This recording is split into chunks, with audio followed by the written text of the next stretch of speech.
Imagine a group of people whose language is the ancestor of over 400 languages spoken by 3 billion people today. Yet they left no written records. Intriguing, isn't it? That's exactly who the Proto-Indo-Europeans were. Our journey takes us back thousands of years, way before the invention of writing, to a time when stories were passed down orally from generation to generation.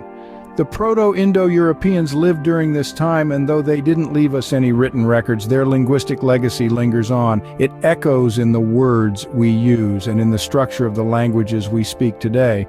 Now, you might be wondering, how do we know anything about these people if they left no written records? Well, that's where the fascinating detective work of linguists, archaeologists, and cultural historians comes in. They've painstakingly pieced together the puzzle of the Proto-Indo-Europeans using clues hidden in language, etymology, and the archaeological record. They've found that the Proto-Indo-European language is like a linguistic Big Bang, a source from which many of the world's languages have evolved. From English to Russian, from Spanish to Hindi, the threads of this ancient language are woven into the linguistic fabric of our world. And it's not just about words. The Proto-Indo-Europeans have influenced our cultural practices, myths, and even the way societies are structured. Yet despite these profound influences, the Proto-Indo-Europeans remain somewhat of an enigma. We don't know exactly where they lived, what they looked like, or even what they called themselves. And that's precisely what makes them so fascinating, the mystery that surrounds them. But fear not, for every mystery there is a story waiting to be unraveled. And the story of the Proto-Indo-Europeans is one that takes us on a journey through time, across continents, and into the heart of our shared linguistic and cultural heritage. So, who were these Proto-Indo-Europeans? Let's delve into the world of linguistics, archaeology, and cultural studies to uncover their story. In the realm of linguistics, the Proto-Indo-Europeans are akin to celebrities, but why is that the case? Well, let's unpack their linguistic significance. The Proto-Indo-Europeans are credited with the Proto-Indo-European language, a prehistoric language that, although it was never recorded in writing, is believed to be the ancestral language of a vast family of languages. This family spans across continents, from the Celtic, Romance, and Germanic languages of Europe to the Iranian and Indic languages of Asia. But how do we know about a language that was never written down? The answer lies in the science of comparative linguistics. Linguists have painstakingly compared words, sounds, and grammatical structures across different languages to piece together the puzzle of the Proto-Indo-European language. It's a bit like being a language detective, looking for clues and patterns to solve a grand linguistic mystery. For example, consider the word for mother in several modern languages. Mater in Latin, mutter in German, mat in Russian, and mater in Sanskrit. Notice anything? They all begin with an M sound and have similar structures, suggesting a common origin.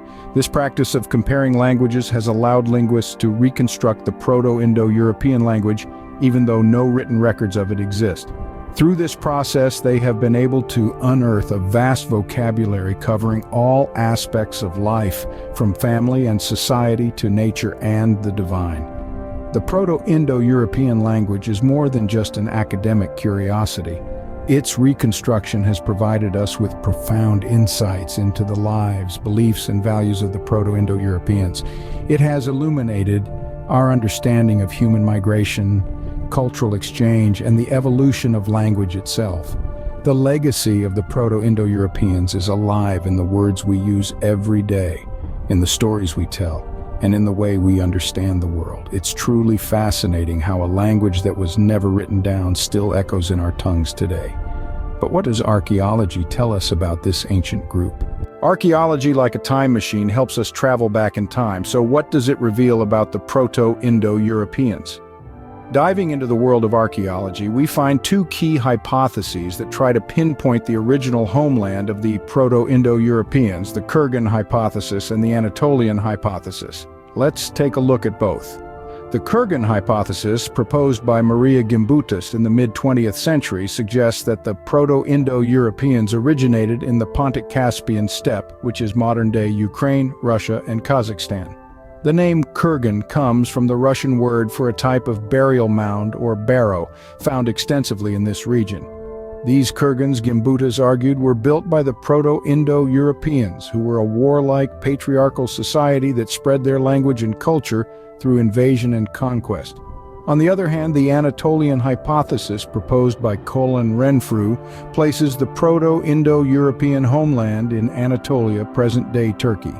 According to this theory, the spread of the Proto-Indo-European languages was peaceful and gradual, tied to the spread of agriculture from the Near East to Europe around 8,000 years ago. Yet both these theories face a significant challenge: the scarcity of direct evidence. After all, the Proto-Indo-Europeans lived thousands of years ago, long before the invention of writing.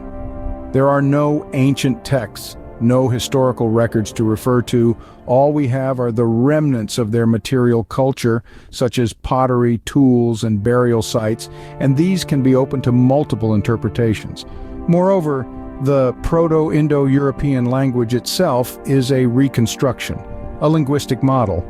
It's not something that we've discovered inscribed on an ancient tablet. So linking archaeological findings to a reconstructed language adds another layer of complexity to the puzzle.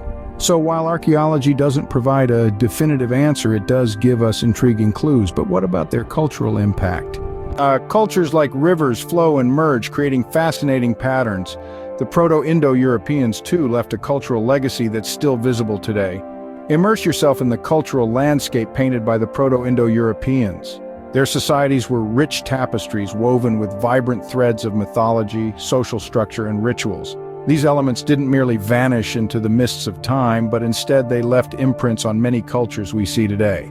Take a moment to envision the pantheon of the Proto-Indo-Europeans. Their deities were reflections of the world around them, embodying elements of nature, war, and fertility. These divine beings over time morphed and migrated along with their worshippers, finding new homes in the pantheons of the Greeks, Romans, and Norse, among others. The thunder-wielding Zeus, the wise Odin, and the powerful Indra all share a common ancestral deity from the Proto-Indo-European pantheon. This is not all. The social structure of the Proto-Indo-Europeans is another crucial aspect of their cultural legacy. They had a three-tiered society, primarily divided into priests, warriors, and commoners, a structure that echoes in many societies across Europe and Asia. This societal blueprint, though evolved, is still discernible in the caste system of India, the feudal hierarchy of medieval Europe, and even in the tripartite division of roles in ancient Rome. Rituals, too, were a significant part of Proto-Indo-European culture. From horse sacrifices to the reverence of fire and water, these practices seeped into later cultures. The sacred thread ceremony of India, the Celtic Beltane fire festival, and the Norse Yule log tradition all hint at a shared Proto-Indo-European ritualistic past. What's fascinating is how these cultural elements, born thousands of years ago, have trickled down through generations and across continents. They've endured, adapted, and shaped the world we know today. Their cultural fingerprints, though ancient, still mark our societies. But how does recent research add to this story? Science, with its unending quest for knowledge, continues to unravel the Proto-Indo-European secrets. The past may seem like a distant, immutable entity, but in reality it is an ever-evolving story, continually reshaped by new discoveries and interpretations. Recent years have seen a surge in research on Proto-Indo-Europeans driven by advancements in both genetics and linguistics. Genetic studies have provided intriguing clues about the origins and migrations of these ancient people. DNA extracted from ancient bones has revealed a complex tapestry of population movements across Eurasia, shedding light on the spread of Indo-European languages and cultures. In one groundbreaking study, a team of scientists managed to sequence the genome of an individual who lived around 6,000 years ago in what is now Western Russia. The genetic markers they found were strikingly similar to those of modern Indo-European speakers, suggesting a common ancestry. Such discoveries are not just about tracing lineages, they also offer insights into the Proto-Indo-Europeans' way of life, their health, and even their physical appearance. On the linguistic front, scholars have been refining our understanding of the Proto-Indo-European language. Using computational models, they've been able to reconstruct more words and grammatical structures, expanding our linguistic time capsule. One recent study even proposed that the Proto-Indo-European language may have been influenced by the landscape and climate in which its speakers lived, an idea that opens up fascinating new avenues for research. These scientific breakthroughs are not merely academic exercises. They enrich our understanding of human history, demonstrating how diverse threads of culture, language, and genetics intertwine to form the complex tapestry of our past. They remind us that the Proto-Indo-Europeans were not an isolated group, but part of a greater human story, their legacy echoing in languages spoken by billions today. As we continue to decipher their story, the Proto-Indo-Europeans remind us of the interconnectedness of human history and the enduring power of language and culture. They remind us that the past is not static but alive, continually unfolding and revealing new truths about who we are and where we come from.